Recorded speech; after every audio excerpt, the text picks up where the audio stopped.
अस्सलाम वालेकुम, मैं हूं मरियम नवाज और आज तारीख है 27 जून 2025 में। इस वक्त सुप्रीम कोर्ट ऑफ पाकिस्तान में मौजूद हूं और अब से कुछ देर कबल एक अहम तरीन केस की समाअत को कुछ देर के लिए वक्फा किया गया है और आज ही फैसला आ सकता है। ये मुकदमा है पाकिस्तान तहरीक इंसाफ की मखसूस नशिस्तों का, जो अक्सरियती बेंच था उसने पाकिस्तान तहरीक इंसाफ को ये नशिस्तें दी और आज ही इस केस का मुमकिना फैसला आ सकता है। फैसला तो ऑलरेडी जजेस जो है वो अनाउंस कर उठे हैं, लेकिन आज कुछ अहम और ऐसा हुआ जिसको आप अनहोनी कह सकते हैं। एक जज साहब जो कि इस बेंच में शामिल है, उन्होंने केस सुनने से माजरत की और उसके अलावा हमने देखा कि एक जज साहब की माजरत के बाद आईनी बेंच में शामिल 10 जजेस ने मिलकर हामिद खान जो कि पाकिस्तान तहरीक इंसाफ के सीनियर रुकन भी हैं, सेनेटर भी हैं और उसके अलावा इस वक्त इस केस के अंदर सुन्नी इत्तेहाद काउंसिल के वकील के तौर पर पेश हो रहे हैं, तमाम 10 के 10 जजेस उन पर बरस पड़े। और फिर जब वही बात मखतूम अली खान जो कि दूसरी जानिब के वकील हैं उन्होंने आकर की, तो इन जजेस ने खामोशी से सुनी। इस अहम तरीन समाअत की पेशरफ्त आपके सामने रखूंगी। एक जज साहब ने क्यों इस केस में आज बैठने से माजरत की, ये भी तफसील आपके सामने रखूंगी और उसके साथ ही हम ये भी बात करेंगे कि अब इस केस का फैसला हम सबको पता है कि क्या आना है, उसके बाद मुमकिन असरात क्या हो सकते हैं। और एक बात जो मैं आपको आगाज ही में कहना चाहती हूँ, अगर किसी ने ये आज की समाअत नहीं देखी तो वो इस हिस्ट्री का हिस्सा जरूर बने। सुप्रीम कोर्ट ऑफ पाकिस्तान की वेबसाइट पर जाकर ये समाअत देखिए और आज जिस तरह से इस समाअत को सेंसर किया गया उसकी तफसीलात भी मैं आपके सामने रखती हूँ। सबसे पहले तो ये कि आज जब समाअत का आगाज हुआ तो खिलाफे मामूल आधा घंटा ताखीर से ये समाअत शुरू हुई और जब ये समाअत का आगाज हुआ तो जस्टिस सलाहुद्दीन पंवर जो कि इस बेंच में शामिल हैं, हाल ही में जब सुप्रीम कोर्ट में 6 जजेस लाए गए तो उनमें से एक जज साहब हैं, उन्होंने हामिद खान को मुखातिब किया। हामिद खान साहब अपनी जो है वो उम्र रसीदा अब हो चुके हैं और इस वजह से उनको कुछ हेयरिंग का मसला है, तो उन्होंने हामिद खान साहब को मुखातिब करके कहा कि हामिद खान साहब क्या आप मुझे सुन सकते हैं, क्योंकि आपकी हेयरिंग का इशू है। तो हामिद खान साहब ने कहा कि मैं आपको सुन सकता हूँ और मैं आपके ही गुज़िश्ता रोज के सवालात का पहले जवाब दूंगा। तो सलाहुद्दीन पंवर साहब ने कहा कि हामिद साहब पहले मेरी बात सुनिए, गुज़िश्ता रोज आपने हमारे ऊपर इस बेंच के सामने एक बात की जिस पर मैं हर्ट हुआ, लेकिन मेरा रंजीदा होना, मेरा जाती तौर पर हर्ट होना मानी नहीं रखता। मैं कुछ मामलात आपके सामने रखना चाहता हूँ। उन्होंने कहा कि मैं जिस किस्म के हालात अब इस बेंच के बन चुके हैं, जो एतराज गुज़िश्ता रोज किया गया उसके तनाजुर में इस बेंच का मजीद हिस्सा नहीं रह सकता। जस्टिस सलाहुद्दीन पंवर ने फिर अपना नोट पढ़ा, जस्टिस अमीनुद्दीन खान जो कि आईनी बेंच के सरबराह हैं उनसे इजाजत मांगी और फिर अपना नोट पढ़ा और अपना नोट पढ़ते हुए कहा कि मैं आपके साथ ये उन्होंने अपना नोट पढ़ते हुए ये बताया कि जो अदलिया की आज़ादी है उसको मलहूज़े खातिर रखते हुए और सुप्रीम कोर्ट में और जो वैसे जो है वो प्रोप्राइटरी है उसकी डिमांड ये है कि मैं ये मुकदमा ना सुनूं। वजह उन्होंने ये बताई, उन्होंने कहा गुज़िश्ता रोज 26वीं आईनी तरमीम और उसके बाद फिर सुप्रीम कोर्ट में आने वाले जजेस पर एतराज किया गया जिसमें जानिबदारी का इल्जाम भी लगाया गया और अब उस इल्जाम को सामने रखते हुए मैं नहीं समझता कि मुझे इस बेंच का हिस्सा होना चाहिए, लिहाजा मैं ये केस सुनने से माजरत करता हूँ। जस्टिस सलाहुद्दीन पंवर के केस सुनने के माजरत करने के फौरन बाद हामिद खान साहब ने पहले भी जब उन्होंने कहा कि मैं केस सुनने से माजरत करता हूं तो हामिद खान साहब ने कहा थैंक यू सो मच। जब उन्होंने अपना नोट पढ़ लिया तो हामिद खान साहब ने कहा कि मैं आपके इस इकदाम को सराहता हूं, आई अप्रिशिएट दैट। जिसके बाद अमीनुद्दीन खान जो कि आईनी बेंच के सरबराह हैं उन्होंने अपने गुस्से का आगाज किया और कहा कि ये अप्रिशिएट करने की बात नहीं है, ये सराहने की बात नहीं है, ये सब कुछ आपकी वजह से हुआ है। और फिर जस्टिस अमीनुद्दीन खान से भी ज्यादा हमें बरहम नजर आए जस्टिस जमाल मंदोखेल। जस्टिस जमाल मंदोखेल ने कहा कि आपके हामिद खान साहब आपकी बातों की वजह से ये हो रहा है, ये अप्रिशिएट करने की बात नहीं है, आप इस केस में फरीक नहीं थे, हमने आपको जो है वो सुनने का मौका दिया, हमने आपके साथ नेकी की और आपकी वजह से आज ये हो रहा है। जिस पर हामिद खान की उस वक्त भी तल्ख कलामी हुई, उन्होंने कहा कि मैं इस केस में फरीक हूँ, मेरी दरख्वास्त है, आपने मुझे सुनना ही था। उसके बाद जस्टिस अमीनुद्दीन खान ने कहा कि हम 10 मिनट का वक्फा कर रहे हैं और वक्फे के बाद जो है वो हम इस समाअत का दोबारा आगाज करेंगे। फिर क्या हुआ, वक्फा हुआ, वक्फा 10 मिनट के बजाय आधे घंटे से ज्यादा का हुआ। 10 रुकनी बेंच बकिया जो था, यानी पहले 11 जजेस केस सुन रहे थे, फिर 10 रुकनी बेंच वापस आया तो हामिद खान साहब ने बेंच के ऊपर एतराज उठा दिया और कहा अब ये बेंच समाअत करेगा। तो जस्टिस अमीनुद्दीन खान ने कहा कि बिल्कुल यही बेंच समाअत करेगा। तो उसके बाद हामिद खान ने कहा कि मुझे इस बेंच पर एतराज है, इसकी तश्कील पर एतराज है, एक कमेटी है, जुडिशल कमीशन है जो कि बेंच को बनाता है। और फिर वो हुआ जो हमने शायद मैंने कभी सोचा नहीं था कि मैं सुप्रीम कोर्ट की रिपोर्टिंग करते हुए ये देखूंगी कि कोई जज किसी वकील के ऊपर जो सीनियर वकील है उसमें इस हद तक बरस सकता है और उस जज का नाम जस्टिस जमाल मंदोखेल होगा। जस्टिस जमाल मंदोखेल के इस हद तक बरसने की एक वजह ये समझ तो आती है, जिसका इजहार आज उन्होंने किया भी, कि उनकी वालदा का हाल ही में इंतकाल हुआ, अभी एक हफ्ता भी मुकम्मल नहीं हुआ और जस्टिस जमाल मंदोखेल इस अहम कौमी फरीजे को अंजाम देने के लिए, इस केस की हेयरिंग करने के लिए वापस आए हैं अपनी वालदा की फातह छोड़कर। आज उन्होंने ये कहा भी, उन्होंने हामिद खान साहब को कहा मैं अपनी वालदा की फातिहा छोड़कर इदारे की खातिर यहाँ पर आकर बैठा हूँ और आपने यहाँ मजाक लगा रखा है। ये बात इस न्याय तक कैसे पहुंची? हामिद खान साहब को कहा गया कि आपने गुज़िश्ता रोज जैसे जमाल मंदोखेल ने कहा कि आपने दलाइल देने हैं तो दे, वरना आपके पास 10 मिनट है, वरना आप अपनी कुर्सी पर बैठ जाएं।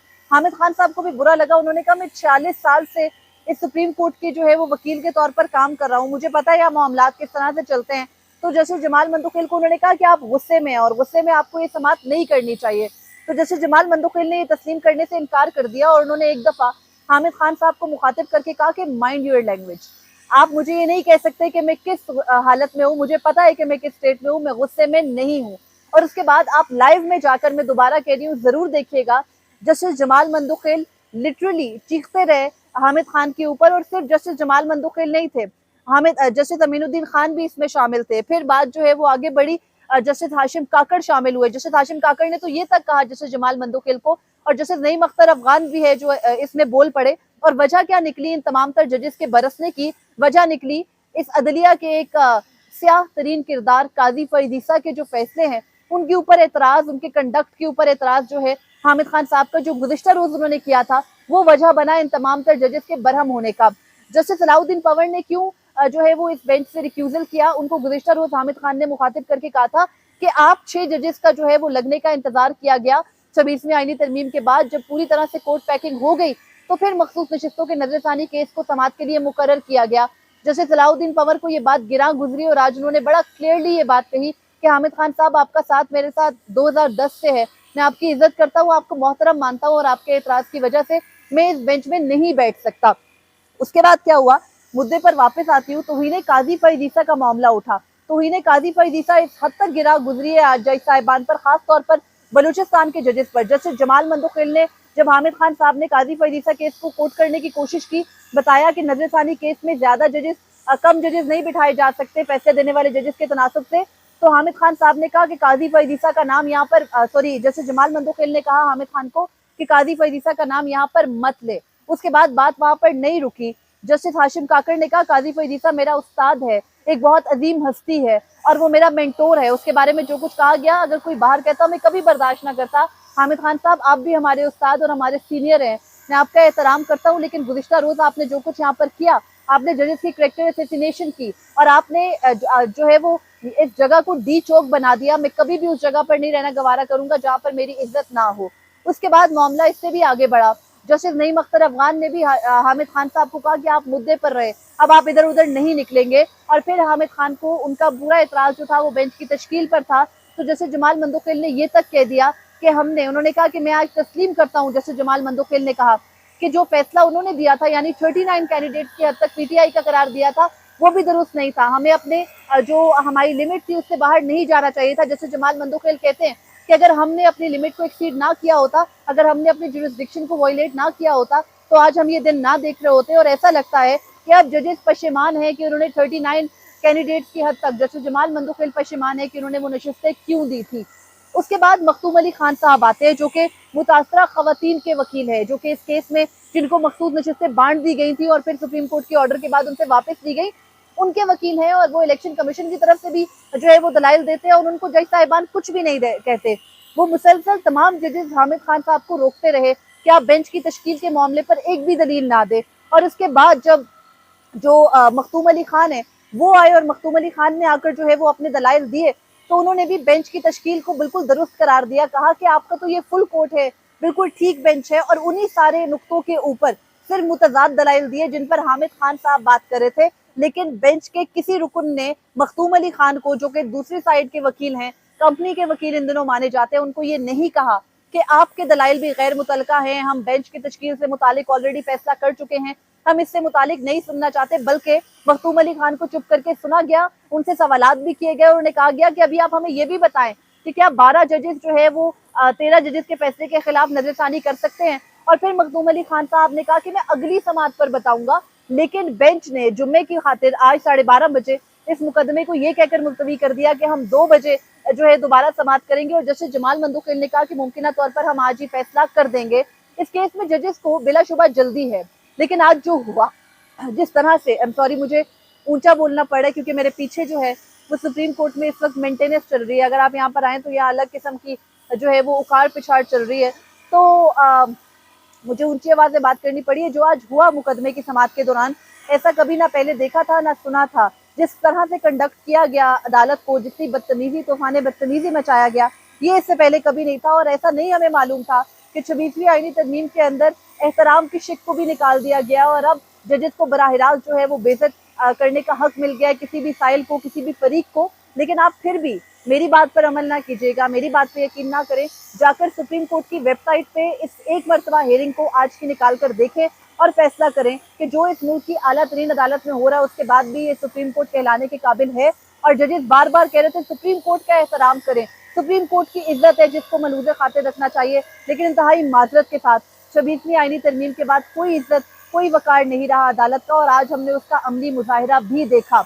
जजेस जिस तरह हामिद खान को ये कहते रहे कि आपने डी चौक बना दिया था, वो ये बताना भूल गए कि वो किसके कहने पर तमाम तर चीजें छोड़कर अपनी जिंदगी के सबसे मुश्किल वक्त में जस्टिस जमाल मंदोखेल को आकर यहाँ पर बैठना पड़ा। हम सब मानते हैं, हम सब तस्लीम करते हैं कि वालदा से ज्यादा अहम और बुनियादी रुकन जो होता है ना, वो आपकी जिंदगी में और कोई भी नहीं होता, आपके दिल के करीब और कोई नहीं होता। अगर आप उनकी फातिहा छोड़कर किसी इदारे की खातिर यहाँ पर आकर बैठे हैं तो फिर जस्टिस जमाल मंदोखेल साहब आपकी प्रायोरिटीज हैं और उसमें आप इतने गुस्से में हैं कि आप दूसरे फरीक की बात ही नहीं सुनना चाहते। और अब मुझे ये लग रहा है कि जस्टिस जमाल मंदोखेल जो अपना फॉर्मूला चलाना चाह रहे थे वो भी नहीं चलेगा और बाकायदा पाकिस्तान तहरीक इंसाफ से सारी नशिस्तें ली जाएंगी और सुन्नी इत्तेहाद काउंसिल का जो हक है वो डिनाई किया जाएगा। और तमाम जो बाकी जमातें, मुस्लिम लीग नून, पाकिस्तान पीपल्स पार्टी और जमीयत उलमा इस्लाम, उनको ये नशिस्तें दे दी जाएंगी। अगर किसी को अब भी कोई शक है तो फिर वो जो है वो अपने शक को दूर कर ले।